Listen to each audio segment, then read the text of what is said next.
Hey Red Clay Rambler fans, it's been a wild year and I want to thank you for spending your time with me, listening to world-class artists speak about their lives and creativity. It's an honor to do this work and I appreciate you choosing to listen week in and week out. As we wrap up 2020, I need your help funding future episodes.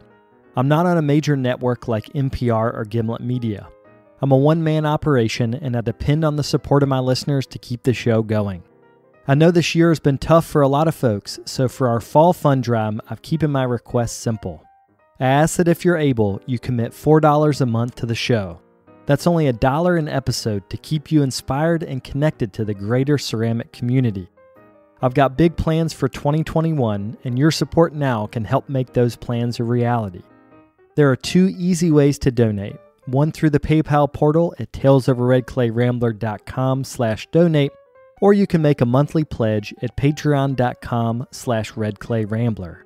If you join Patreon today, you can access perks like t-shirts, water bottles, and other podcast swag, as well as having access to the Patreon-exclusive Tales from the Vault podcast, which features remastered episodes that are no longer available on major podcast apps.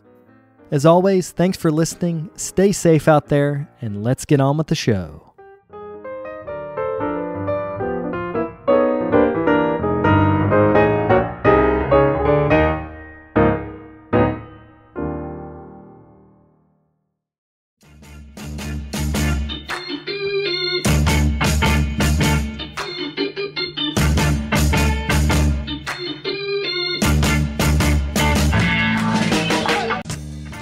Welcome to the Tales of a Red Clay Rambler podcast, featuring interviews with culture makers from around the world. This is Ben Carter. I'm going to be your host. If you'd like more information on the show, please visit our website, talesofaredclayrambler.com.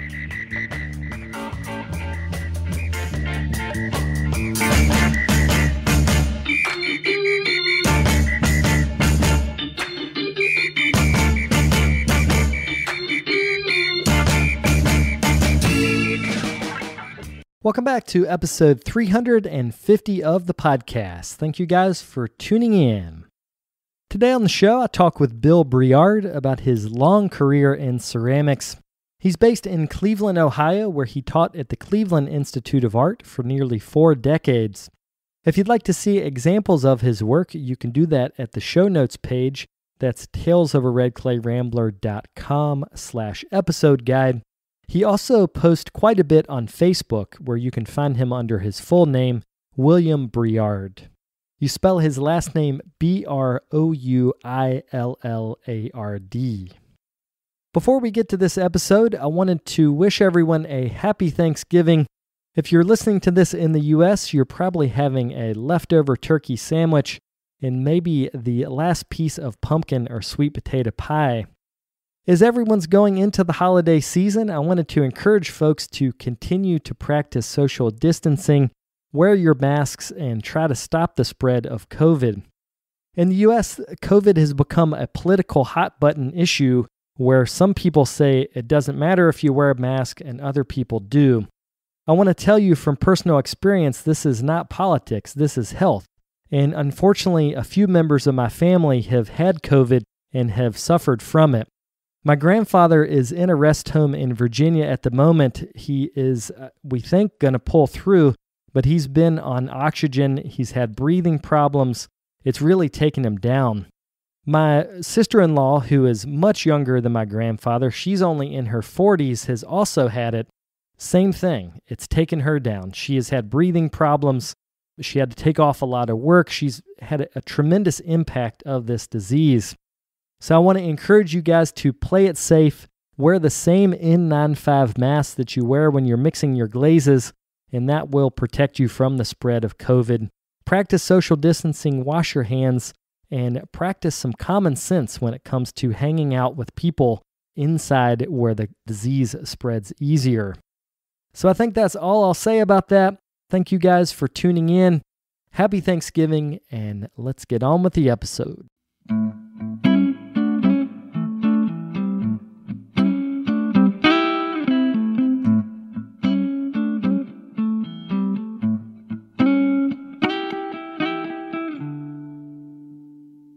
let's start talking about your time in the military, actually, because you did all of that time before you went to art school, right?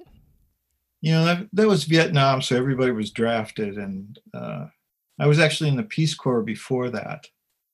The way they set that up was you didn't get out of the draft. They could draft you, and then they would defer your induction until after you got out. And I think I got drafted, and so I left the Peace Corps and I came home and then got drafted into the military. And then I spent a couple years in the military, and then I got out. And the first thing I did is I looked up some old friends who were living in Madison. They thought it'd be a good idea if I went back to school. So I got in as a special student there with Don Reitz, who was, I don't know if you ever met him. He was this incredibly sort of manic, really interesting guy. And so I got in there as a special student, and I kind of refurbished some old skills and stuff. And then I used that in the work that I did there to apply to graduate schools. That was really good. Don was there, and because I think I only had 2 classes, and Don taught 3 classes a day. So I would get the morning class, the afternoon class, and the evening class. So I'd get them for, I don't know, like 8 hours a day. And you'd get to see the class projects like carried all the way through. So he was really good. He liked people that worked, and there were a couple of other vets there. There was an ex-submariner and a few other people. And so we came in the morning and we worked until, midnight or so. And then went out and had breakfast and then went home. And then from there, I applied to Alfred, and I got in as a provisional. I don't know if they do that anymore, but in those days they kind of had a farm team. And I got in with a couple other people. Interesting enough, Andrea Gill was one of them. And Joan Tweedy, who was affiliated with NCCA for a while and was working out of Charlotte, North Carolina. And there were a couple of other people as well. And that was Bob Turner's program. He liked to have people that were a little bit outside the envelope. And so there were a bunch of us, I think maybe 6 of us or something like that. And they had some old studios in their old building over in Binsmerrill Hall. And they put us up over there. But we had access to everything, including all of the faculty. And they would come over about once a week and talk to us about what we were doing. And then after about a year there, then you could apply to the program, which is what I did.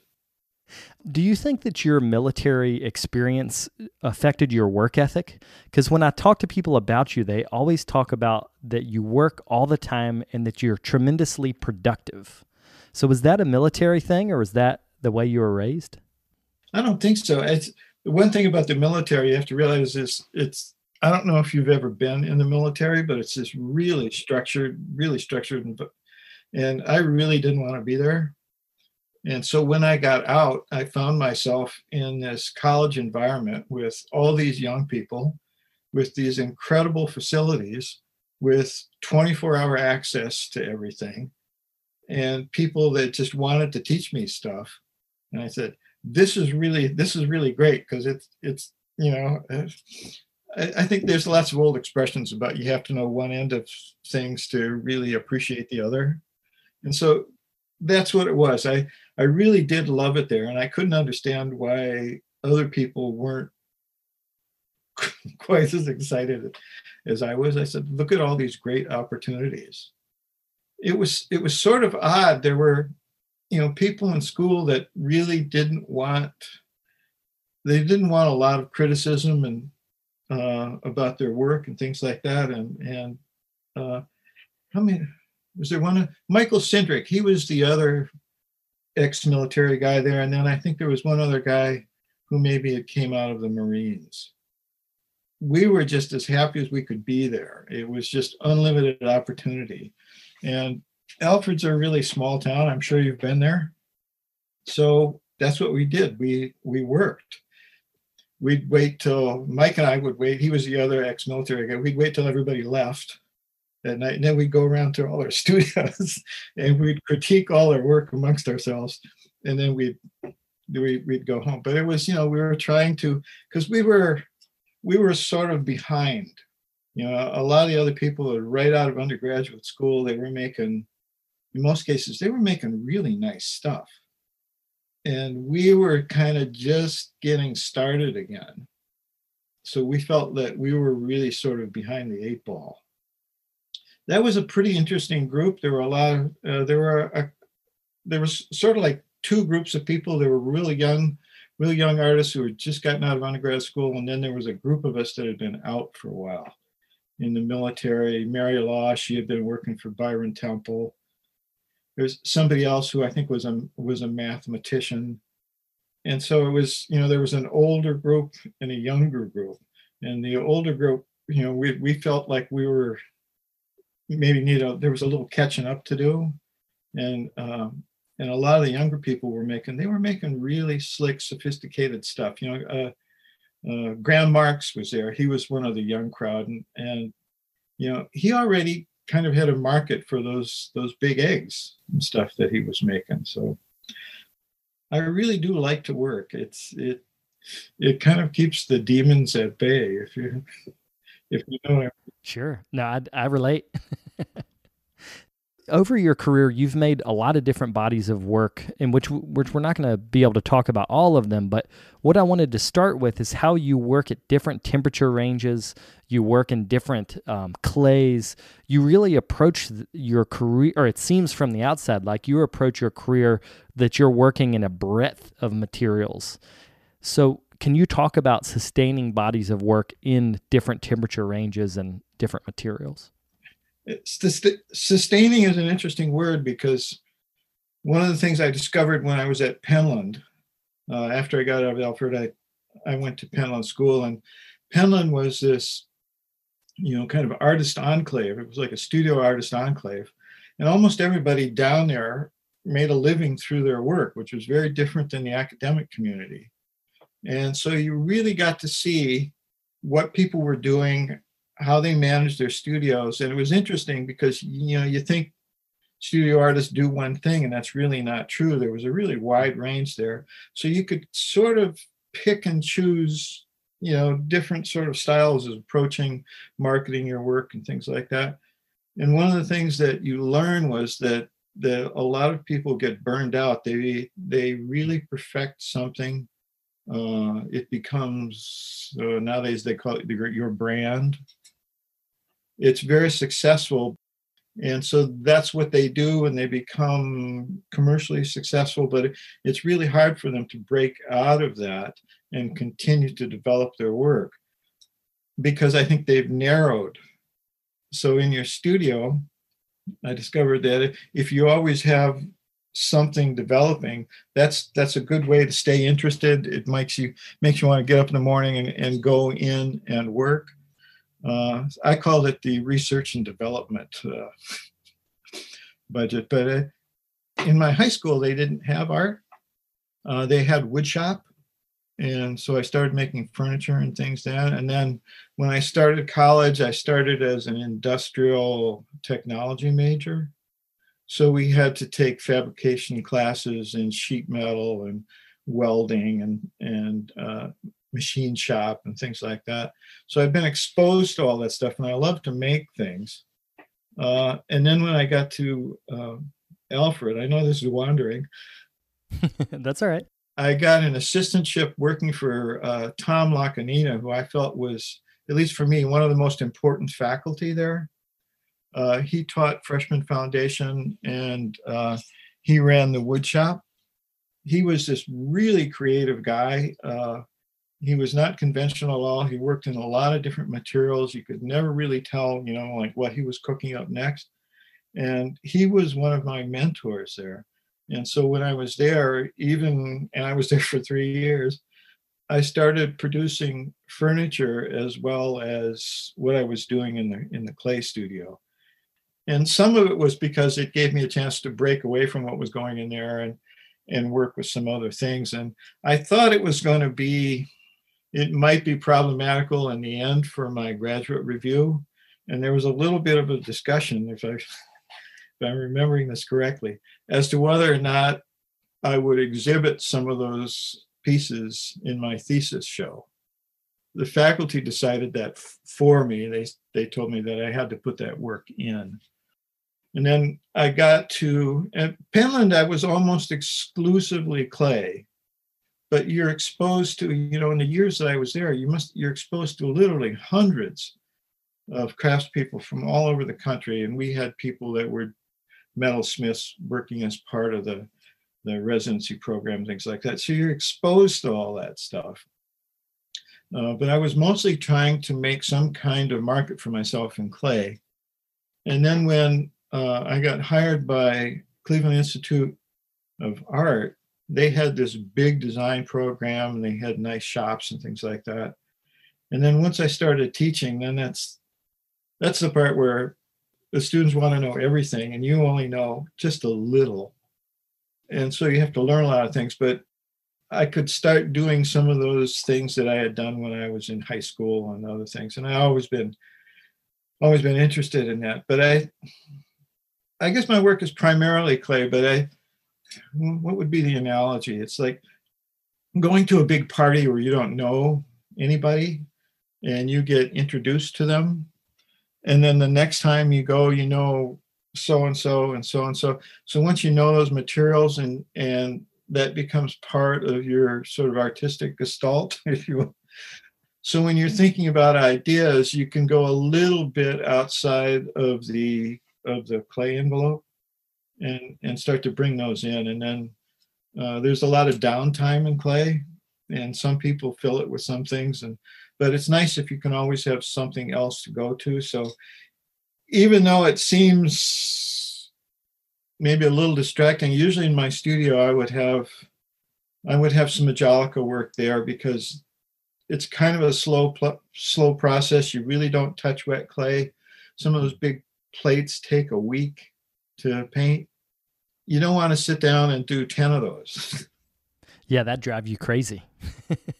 Yeah, so if you've got a couple of hours, you can work on something like that, and it doesn't really bother me. I'll make a bunch of the raw blanks, if you will, and then I'll just have them in storage, and I'll have all my paints and things like that, so it can have a corner where I can go over and do that when I'm waiting for something else. Yeah, I don't know if I guess I sustained myself by spreading out like that, as opposed to I'm trying to.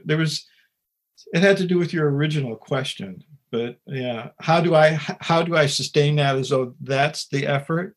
It's doing that sustains me. It was almost a reversal. That makes sense. And I think about that. You mentioned Bob Turner was at Alfred when you were there. Like, he had a singleness of purpose that was really historic, I think. Like he was working towards a vision for a long time. When I actually saw a talk with him and Don Wrights together. So I wanted to compare that teaching style you experienced with Don, which I describe him as it's almost like a nuclear explosion that's about to explode. So there's always this potential that could get really hairy. And then Bob Turner was so quiet and purposeful. So when you think about your teaching style later in Cleveland, do you think you lean more towards, which one of those do you lean more towards? I guess my first response would have been more like Bob Turner, but I had a really interesting critique with him. I was producing a lot of work trying to find something, and I think that's the reason they accepted me into the program. They weren't necessarily crazy about what I was doing, but they saw a real drive, a real effort there. And teachers like that. When you go into somebody's studio and you see new work that wasn't there last week, that gives you something to talk about. So they like that. They like to have something new to talk about. So I was working pretty hard. When you do that, not everything that comes out is good stuff. And Bob came in and he took a long look at what I was doing. And I really wish I could remember exactly what he said, but it was something like, I don't know whose work this is, but I know you, and I know that, you make really beautiful things. I don't know whose stuff this is, but I know it's not yours. Because if it was yours, it would be, better. And he left. How did that make you feel? I thought it was one of the most interesting critiques I had ever had, because he didn't actually go into the work and saying, this isn't working here, this isn't working here, what about this, what about that, why don't you try this? He just said that, it was sort of like, I have faith in you, I know you're capable of creating good things, go back to work and make good things. So it was confidence building without being negative. Well, I didn't mind negative reviews at all, because I wanted something, like tell me what's wrong. And when you're a student, you really want to know. Don Reitz was really manic. He was kind of all over the place, and it's like, I think he sort of thought that, I guess, if you really wanted to get somewhere, you really had to put in the work, you had to put in the hours. I liked his demonstration style, and I liked the way that he did things and kind of showed you how stuff could go together. And he gave you an idea of maybe a pace. Sometimes the educational presentation pace it's really slow and it's really labored. His was more like a workshop pace, where everything goes together real fast. When I first started teaching, I think I was more Don Reitz. And when I finished, maybe more Bob Turner. That makes sense. That's a progression, I would imagine, of being clear in who you are, so the energy level gets more and more pointed, over time. Originally, teaching was much more structured, I think maybe 30 years ago. And that has really changed. When I started teaching, everything, you had your syllabus, you had your day-to-day stuff, everything was laid out, and you still have to do that, but or at least in the art school there was a lot more structure in terms of what the students maybe expected. Then you'd go through a phase where you get a group and they didn't want structure, they wanted this, they wanted some other things, they didn't want really specific problems. They wanted to be kind of left on your own, and then that group would go away. You get a new group in. So it fashionably, it kind of goes back and forth. And then, there's so much technique and process that you have to cover. And so there's a choice, like, are you going to do really basic stuff, or do you want to try and break out? Like when we started doing plasterwork. I felt that was really important, and everybody said, well, that's a commercial process, you don't want to get into that. But also there was a design school there, and I had a lot of those people in, and they'd talk about all those different materials and how they were working with things. And I want to back up for your teaching from just a second. We're going to come back to this, but you came to Cleveland, I believe, in 1980. Yeah. Can you talk about the way the Art Institute or the Institute of Art relates to the city? Because when I think of Cleveland, I think of football, I think of industry. I don't necessarily think of art, but that institute is amazing and has been there a long time and has, I would imagine, created a group of alumni that are in that area. So can you talk about how the school relates to the community? Well, our old president used to describe us as the best kept secret. The school was right next to the museum, and the museum is fabulous. We were literally across the street. In fact, a lot of the faculty went over to the museum for lunch because they let them go to the head of the line. But so you had that resource, and there was interchange between the museum and between the art school. And depending on what era you were there was more or less of it.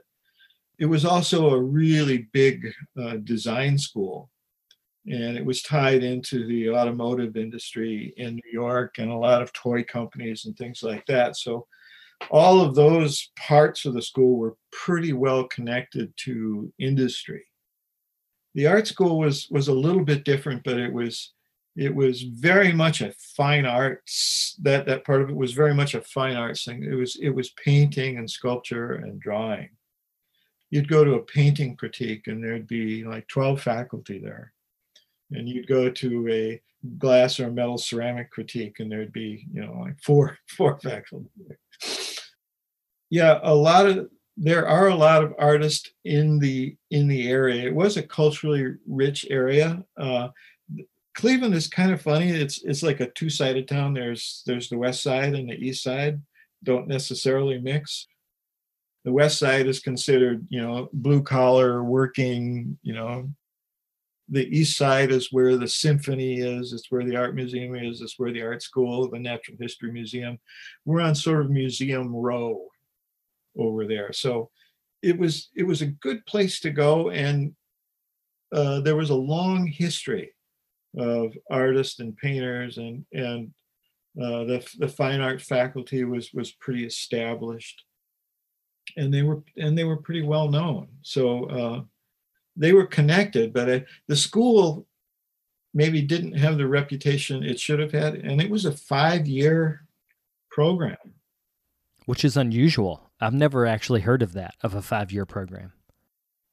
It started as 4, and a lot of the students became pretty good, and faculty would invite them to stay for a year, and then pretty soon it was part of the program. And there were arguments that ran for, I think, while I was there, almost 15 years about whether we should go to 4 or go to 5. Most of that was economic, but there was no disputing the fact that the 5-year program produced students that had really sophisticated work and were intellectually involved in their work and could talk about it and speak to it and show and things like that. No question about that. It was comparable to a lot of graduate programs, without a doubt. But eventually, I think it became economically unsupportable. And it was, although it wasn't a faculty decision, and this, it was changed, and so now we're a 4-year program. But we were a 5-year program with a 2-year foundation. We got some really good students, and by the time they left, they were making some pretty nice stuff. So I think a lot of students that went out from CIA maybe didn't go on to graduate programs, but almost all of them remained involved in the arts somehow, so that their alumni are kind of scattered all over the place. Now we're very, very different now, and we've got new buildings, new facilities. We're 4-year, but we're still a private school. Well, I'm talking like I'm still teaching. But it's a really great place, and I kept telling the students, like, I really wish I could have gone to school here, and that's true. I would have loved it there, but I'm not sure what I would have majored in. But so when you think about your teaching career, you taught from 1980, and then you retired, was it 3 years ago? Yeah, I think so. So we're talking decades here. You really, along with Judith Solomon, you guys were like an anchor that in the clay world was really holding space for that.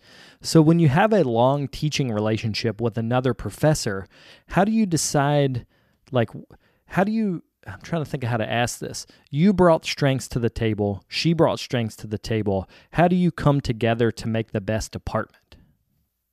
Judith actually recruited me. We overlapped a year in graduate school, and I was a resident at Penland when she came down. And she said, we've got an opening at CIA. We had a really good potter there who had worked with Leach and was making Robert Forbes. I don't know if you've ever met him or knew his work. Really incredible low temperature guy. He's leaving and we need somebody. I'd like you to come up and apply. So I would have made a good foil for her, because I had a good tech background with furnaces and raw materials and things like that, and traditional wheel-based stuff. And most of those departments, like clay and glass, they had 2 people, and they wanted them positioned widely enough apart so that the students could see a full spectrum of what was going on. They didn't want to be a traditional clay program in the sense of what that would have been in the 1980s. So, and Judith was good. She was very personable. She could talk to people. People liked her. I'd been living in a little cabin up in the mountains for a couple of years, never lived in a big city. So I was a little rough around the edges, didn't know that much about administration or anything like that. So we would talk about this all the time. He says, okay, like I can take care of this, but you can look into that. So I would rebuild the kilns and redo the kiln room and things like that, and bring in some tech and the students really liked it, because we decided that we would tag team everything. And we even had one day when we both taught on the same day. And this was kind of interesting. And because we would have a group of third-year students, a group of fourth-year students, and a group of fifth-year students, and we would have to teach them all on the same day. And that's 3 different syllabi, right? All in one day. So, and we'd split it up. And so I would have them in the morning, or I would have one group of them in the morning, and Judith would work with the rest of them during the morning. And then we'd switch over around noon and I would do some stuff there. It took a little bit of orchestration, but it worked really well. We, even our grading and our evaluations and stuff, we had worked out a system. It would take us about a half a day, and we'd sit down and we'd go over everybody, and we get input from both sides, and we'd actually come up with an evaluation that was a 2-part evaluation where we would both put in input, and then we'd come up with a number, and then we'd argue about that for a while. But we felt that it made us much, much stronger. She did a lot of the administration stuff, and then slowly tried to bring me into the fold. And it worked really well. And the other craft departments were mostly 2-person departments as well. And we were always under the gun in terms of CIA wanting to be a big industrial design school with a fine arts department. And we were in traditional craft areas. So we kind of banded together and formed a working group with clay and glass and fiber and metals that actually became the model for the current structure. Now it's called an environmental structure, where we believe that we have common interest. And so we get together and we can prioritize what we want and things like that. But we were a really good combination, and it worked out really, really well. We got along really well. We actually shared studio at the same time. We had an old industrial building down in the flats. One day, I think I painted a little line down in the middle of the studio. So that worked out real well. So I didn't see her every day, but almost every day for most of that 30 years. So we got to know one another really, really well. Got along real well. So it was a really good teaching combination. And we felt that it was just stronger. And some of that is, in art schools, there are a lot of really talented people, but they don't necessarily work really well together. And so there were a lot of departments where there was some, like internal, I prefer to call them domestic disputes. Sure. And we saw that and we said, well, we don't think that's working. So let's try and do it this way. But and I think it worked out really well. And we weren't necessarily a unit, but I think the students saw that there were 2 different people with 2 different approaches to things. And they liked having critiques that way, because we didn't always agree on things. And they really liked it when we really didn't agree. So I think that was just good fortune. So, and we're both out of CIA now, and she has her studio downtown. So we still spend quite a bit of time together. But yeah, that was a really good working relationship. Yeah, and I think about it, as I've interviewed different professors, I've realized that liking the people you work with is such a rare luxury. Most of the time, people can tolerate each other, but they don't actually like each other. And so it's really nice to hear a story of like, oh, no, we figured this out, and she was good at administration, I was good at tech, and then over time those blended together. Like in a way, if this team teaching approach could catch on, I think other universities could really benefit from that. Thinking about it as a team, like we're hiring two people together and they need to work together for the benefit of the student. And I think it did. I think we became our environment, and then that actually helped us because we had to reorganize, and we came up with a new system of teaching. And so maybe about the last 5 years I was there, what would happen would be I would have a class, and I think we had I think 6 of these what we call core courses. And in that class would be all the majors from glass, all the majors from enameling, all the majors from clay, and they'd all be in the same class, and I would be the instructor.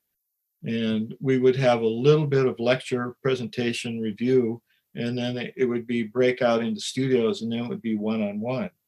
And then they might have another class that we have a kind of, it's not really digital fluency, but it's kind of using some new tools for ideation. And we use a Rhino platform, and they do a little bit of fabrication, things like that. And that would be another one of those core courses. We felt, well, all these students need this, and that has produced something interesting because all the students, no matter what your major is, get exposed to all the other faculty in the traditional craft areas. So you no longer have maybe just your ceramics teacher, but you've got 2 metals teachers, you've got a glass instructor, you've got all those people, and that really gives you a different perspective. And it was, I don't think we really understood how beneficial that was going to be, because a lot of this was driven by economics and class sizes and things like that. But it was really interesting for me as well, because even though I knew some of the students in the other departments, now I knew them all. Having a community in which the students feel like they are on not necessarily a first name basis, but they know the professors of other departments makes the whole thing feel less competitive, because I've been in departments where it kind of felt like painting was competing with ceramics, and that sometimes competition's good, sometimes it's not. It's like you never can quite figure that out. Yeah, the core courses they might have been the most interesting things I think that happened to me as an instructor there. I thought, this is good. But it was sort of accidental, but So I wanted to pivot and talk about the most recent work. We started talking after Lindsay Montgomery's interview. We were talking about Myalica and the history of that. And what you had sent was some images to me about a recent body of work where you're comparing world religions, and I don't want to say sci-fi, but almost a sci-fi aesthetic plus world religions into an understanding of environmentalism. I don't know if that's the way you would explain it, but can you explain that body of work so people can get an understanding of what it looks like, and then talk about the ideas behind it? A lot of it did come out of the Majolica work, and I was doing these big presentation platters. And I was kind of I've always been interested in science fiction since I was a kid, and I liked a lot of the images. But there's the big movement now. Well, it was really big maybe 10 years ago. Was steampunk, and it had a lot to do with older technology, analog technology that was mechanical and not digital. And that was the best description I ever read, is what the future would have looked like if it happened earlier. That is a good description. I was interested in that because it was all about technology and how it affects our lives. And the technology is changing at such a rapid pace. And all of my students are kind of glued to their personal devices and things. And I said, this is really strange. And then I started thinking about religion and how maybe, I can't remember whose quote it was, but it was something like, any technology sufficiently in advance of our own would be indistinguishable from magic. And then I started thinking about religion and faith, and people developing a faith in technology. That technology will cure all of our ills. It will take care of all of our problems. It will, bring us closer together. The Carnival Barker sort of thing. And I thought, and I said, well, this is a lot like religion.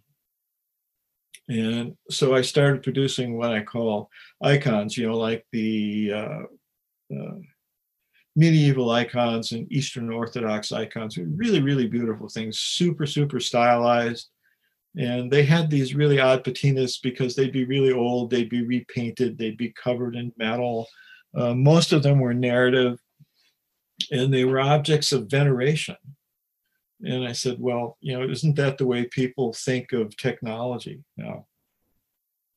But instead of using the digital, there's not much about an iPhone that really inspires me visually.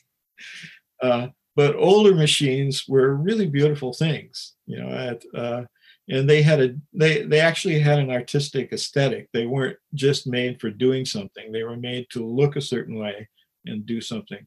So I was using those as sort of the stand-in for new technology.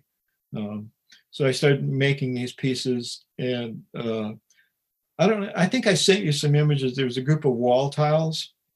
They're about 2 feet square. They're clay tile with these kind of robot deities on them, and they're surrounded. One doesn't have a halo, but it has like little ceramic atom tiles, like atomic energy and things like.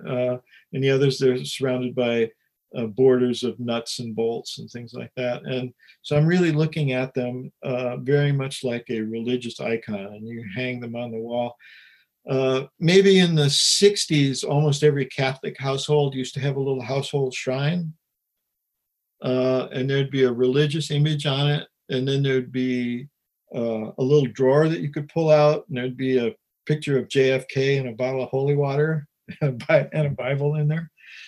And they were a little like that, but they're maybe a little humorous. There's a cartoonish aspect to them, because that's the way the Majolica was painted, almost like a cartoon illustration. One of my students, George Bose, I don't know if you've ever met him. Yeah, I have. He refers to it as Cleveland cloisonné. Because a lot of the colors are surrounded by black lines, where cloisonné is surrounded by metal.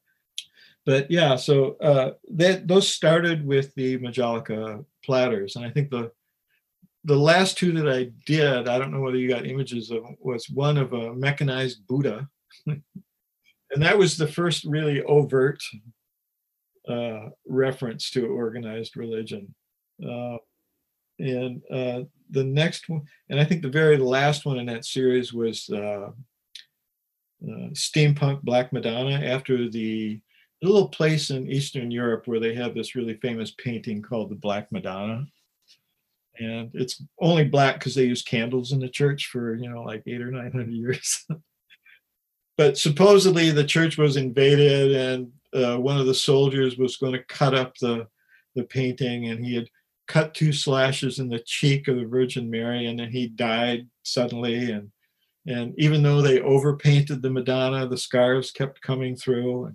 And so it was a very mystical kind of thing. So it's a little bit like that, but it's kind of a tongue-in-cheek poke at our reverence for technology. And then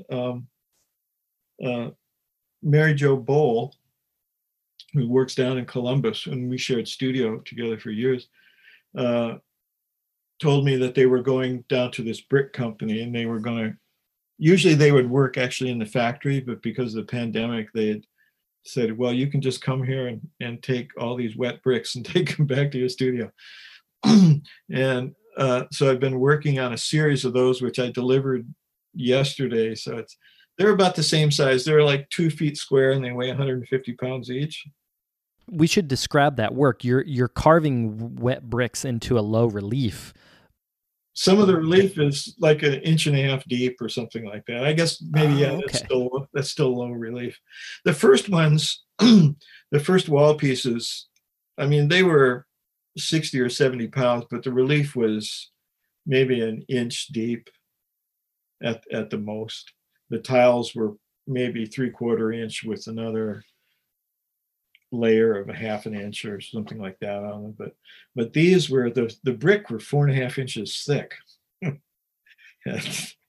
So you could really carve into them. And I never really carved that deep, but the brick was so solid. So yeah, I can go down 2 inches and still have another 2 inches to go. So it's no problem. So it is a series of those based on the Majolica platters. And it was, and no color involved. So most of it had to be done with, fairly dramatic carving, and it couldn't be too complicated because the clay was really, really gritty. So you couldn't get much detail. And I delivered those yesterday, and they're going to fire them in a kiln, which will be a big beehive kiln that's fumed with manganese. And it turns them like charcoal black. I'm really excited about it. And then there's some other flat tiles that they're going to be next in that series. They're just flat bisque tiles, and they're going to be pencil drawings, low temperature drawings. So that's that series. So it started with the Majolica, and the brick was just opportunity. Say, would you like to do this? Okay. And then Judith gave me a big box of tiles that she got somewhere, and so I said, okay, well, I'll go into that. But yeah, so it came out of the Majolica, and then went to the wall tile, and I had been doing some wall pieces. I don't know if I think I might have sent you one where all the tiles were dimensional and they came out into space about 6 or 7 inches, and they were illustrated on one side and flat on the other. So I've been doing that. I can't say that I've ever found a market for the big stuff, but I was able. I had a show at a local gallery called River Gallery, and I did manage to sell some of the icon tiles. They were really beautiful. It was like red terracotta with real gold leaf, and they practically glowed in the dark. It was like each piece was like $300 worth of gold leaf on each piece, and I go, oh yeah, that's good studio economics. So when I think about this idea of an icon, like you're referencing Byzantine icons and older religious icons. Those things were, in terms of the way people live or how they functioned in the church, you would have multiple people come and sort of, you wouldn't worship the object, but you were revering the object. So you're setting up this dynamic where we're revering technology, or you're commenting on our obsession with technology. But can you talk about how technology has affected you? Because do you feel like you're revering technology, or is your entry into the work that you're making fun of people that do revere the technology? Which side of that are you on? Well, I am making fun of it a little bit.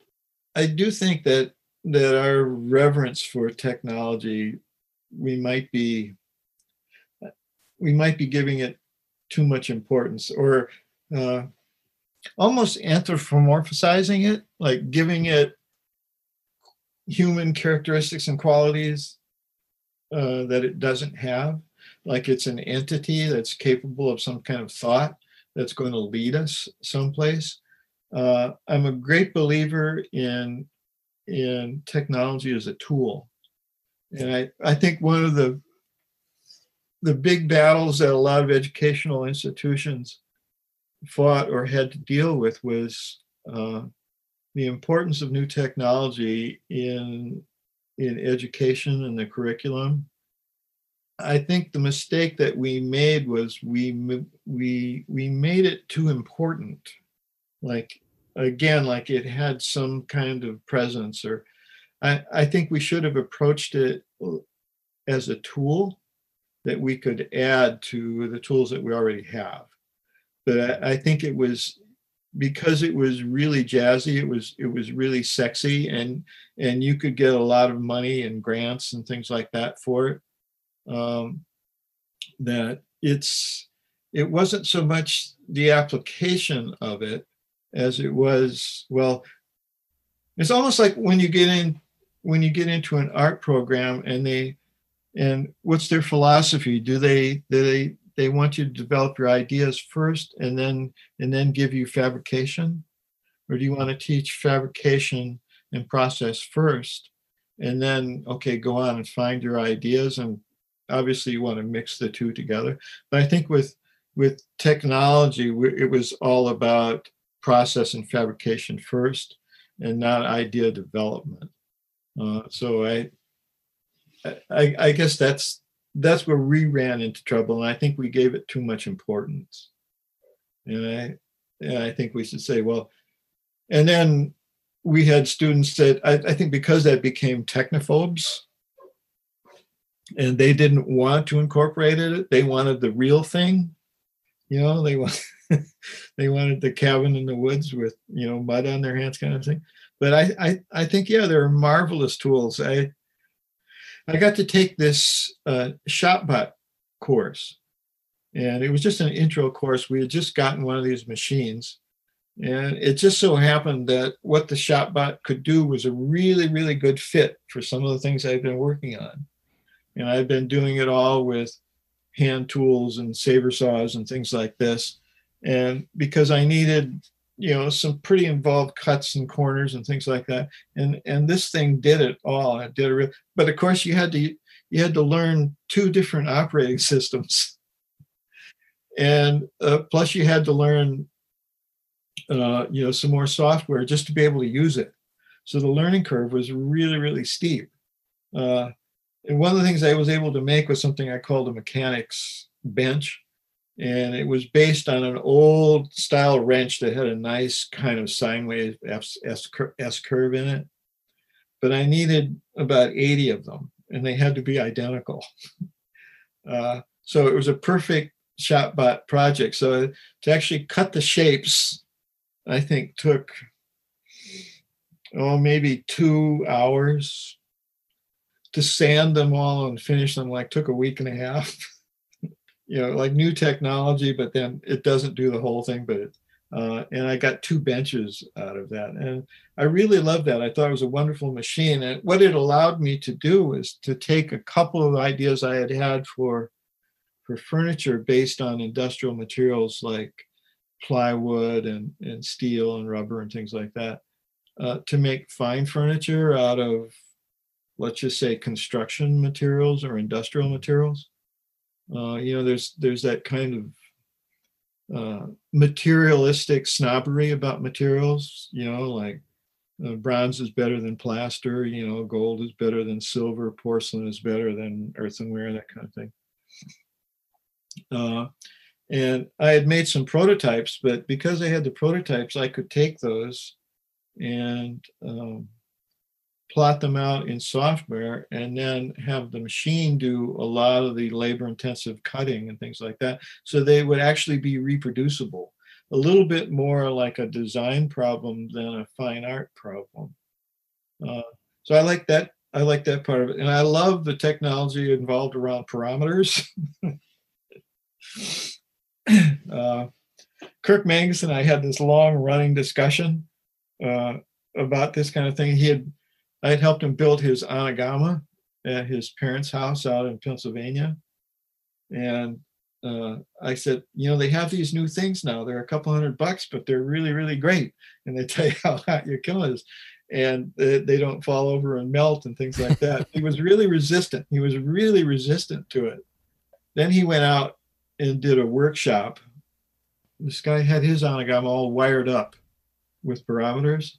And he came back and bought one, and he had leads going everywhere. But it's really, really great technology. And I thought it was a really interesting addition to, you've got these guys that have got these kilns whose designs are literally thousands of years old, and they're tied into this new technology. So they want a certain amount of control, and they don't have the skill that these old fire masters used to have and knowing the kiln and that whole business. But you can gain some of that by using new technology in it and glazed software. I think Richard Burkett did everybody in the clay world a favor. And I think his wife is a programmer or a code writer or something like that. I think she has real skills there. I've never met her. And he's been really wonderful about this, especially during the pandemic. He's offered his software up. And there was an older industrial version called Insight, and this was pre-mouse. But in graduate school, we had a class. We had it with Val Cushing, and it was raw materials. And one of the things that we had to do, we had an exam that lasted an entire day that we called the big one. And part of that was doing glaze calculation, molecular unity calculation. And this was pre-calculator. Well, I think you could get a handheld calculator then. They were a couple $100. And so it was all long division and multiplication and things like that. The thing took all day. And I think glaze software has made that whole raw materials thing much more approachable. So I think students now can get a grip on it very easily, or at the very least, they would have access to this huge database of materials. So with almost no effort at all, they could research all kinds of stuff and get a lot of information that would help them experiment and figure out where it is that they want to go. I suppose the tricky part of that is, I don't think it's a problem for people that have their own private studios. I think that's a real easy thing to add. It's another tool. It's a little trickier in education because, like how many software platforms do you want to pile on? And are they going to be relevant by the time these people are out? Or is there going to be something else around? But yeah, glaze software, I think, was really, really good technology.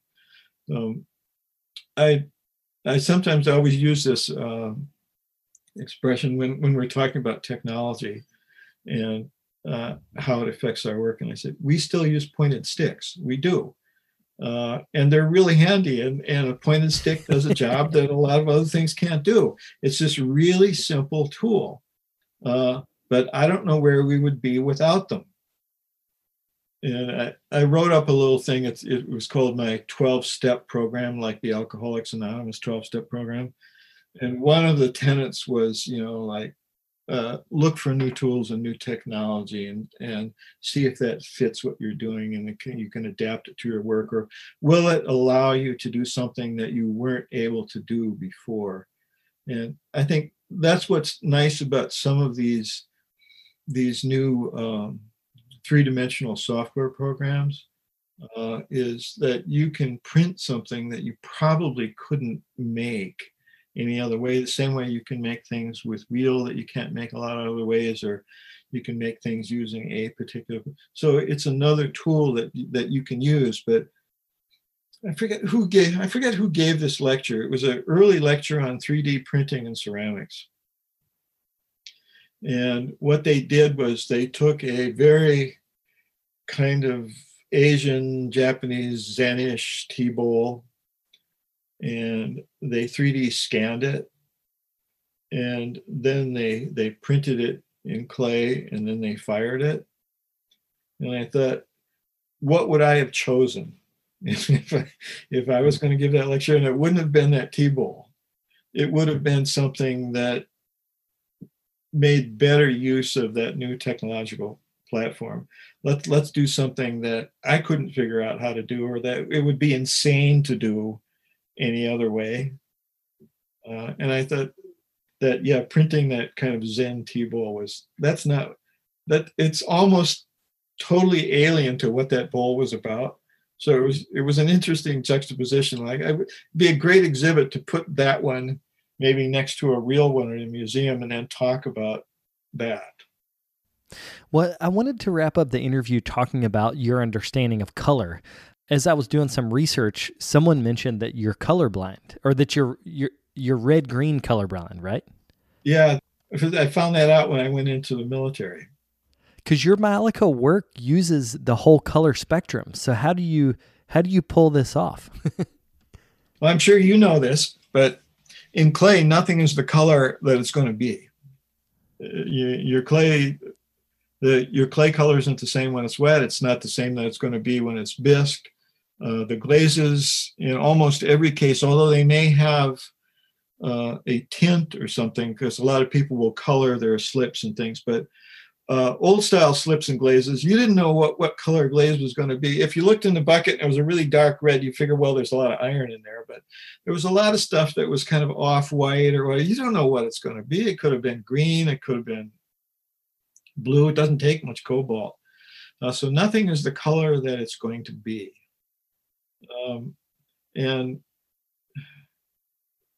what's there's an old book on color, and I can't, there was a really, really famous scientist who did all this work on Joseph Albers, painter. And he talks a little bit about color and about everybody's eyes are a little bit different, and the section of the spectrum that we see. And we have several painters here who are just color fanatics. But your eye, everybody sees a slightly different part of the spectrum. So red green, you can be totally red green, or you can be a little. I'm a little, but it's problematical, especially pastels. But again, in Majolica, especially if you're using stains, commercially prepared stains, where there's a light blue color and a darker blue color, and they're not the color that they're going to be, but it kind of tells you what it is. And I don't really use that many. I don't know how many Linda has. She probably has 30 or 40.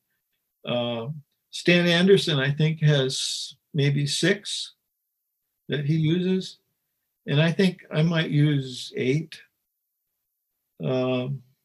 And yeah, my understanding of what the finished piece is going to be, I suppose, is not what other people see. But if you look at the colors, I use white, I use black, I use a dark blue, I use a light blue, I use a red, an orange, a yellow, maybe a turquoise or a green.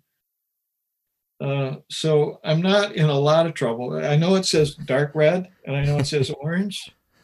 So, and I can see a fire truck and a pumpkin. So I don't think I could ever use really sophisticated color. So in answer to your question, my color is not sophisticated. It's very rudimentary, but it's, for what I'm doing, it's enough. I think for what Linda does, wouldn't be. I mean, because that's what she talks about when she talks about her pieces, is the color, and she's got that background in botany. And that's not what my pieces are about.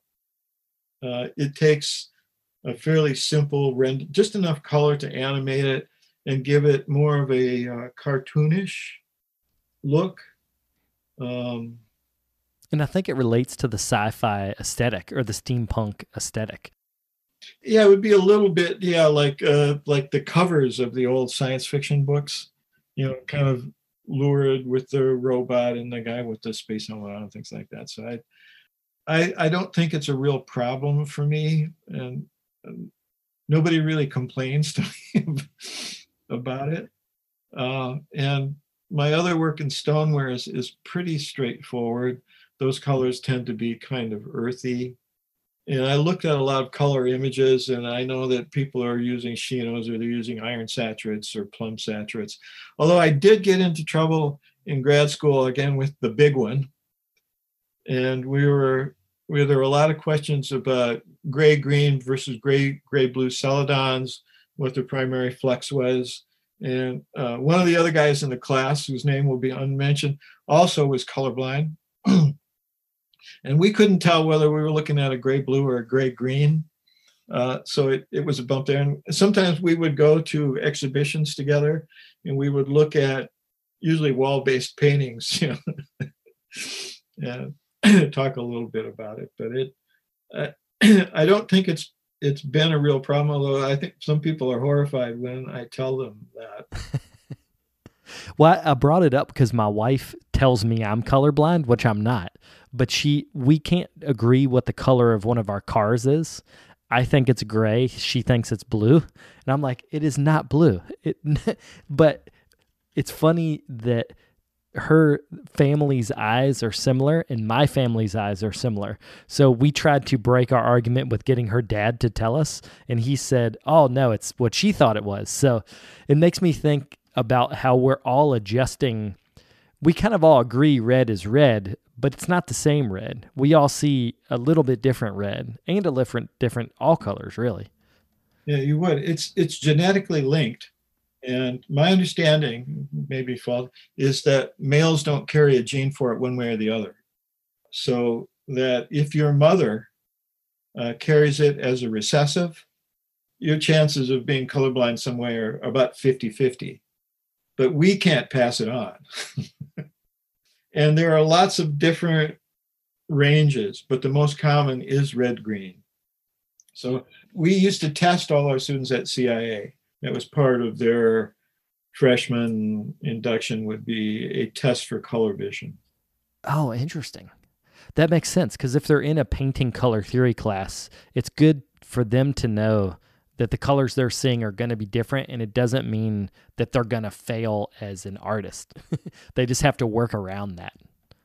Yeah, I was taking a Photoshop class.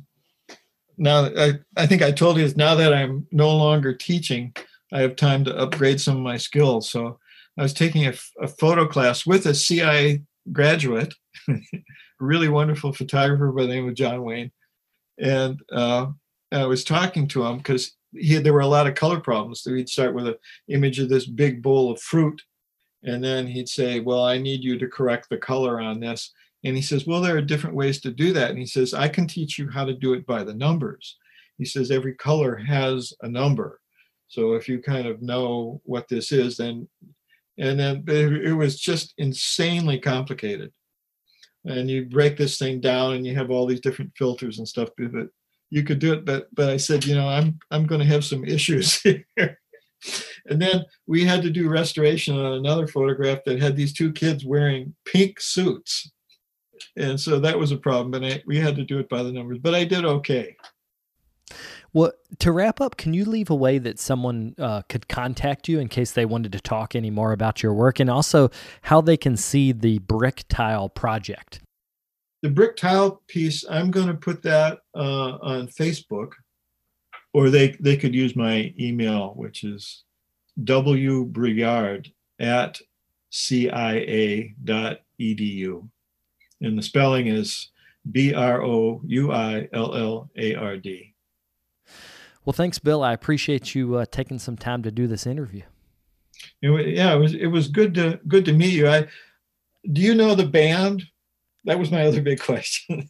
The Red Clay Ramblers or the band? Yeah, the Red Clay Ramblers. I do, actually. I'm from Southwest Virginia, and they used to play, I guess, in the 80s. I can't remember when they stopped playing regularly. Well, that probably would have been around when I was teaching in Johnson City, Tennessee. There was a little place right outside of town called the Down Home Pick and Parlor. Okay. And Red Clay was based, I think, in Chapel Hill at the time. They would come out and play. This is a little place. It held, maybe 80, 90 people. And there was a little bit of a stage, and there were actually rocking chairs around the stage. And you could go there. That was a really hot group. I think they had been in New York for a while. They were doing some theater, and Chapel Hill, I guess, was a really big music scene. And they were great musicians, and they had that really tall trumpet player who I thought was just killer, especially in an old-timey band. I really liked their work. So I used to go there and listen to them live all the time. Well, thank you, Ben. It was a pleasure to talk to you. Yeah, thank you. I'll see you later. Okay, bye.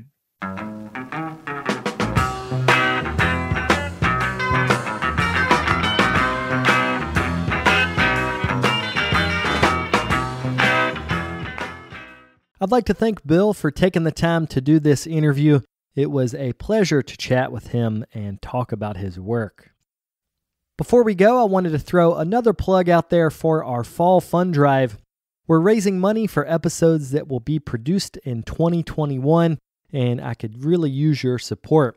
If you'd like to donate, you can do that at talesofredclayrambler.com/donate. Happy Thanksgiving, and I'll be back next week with another episode. Thank you guys for tuning in.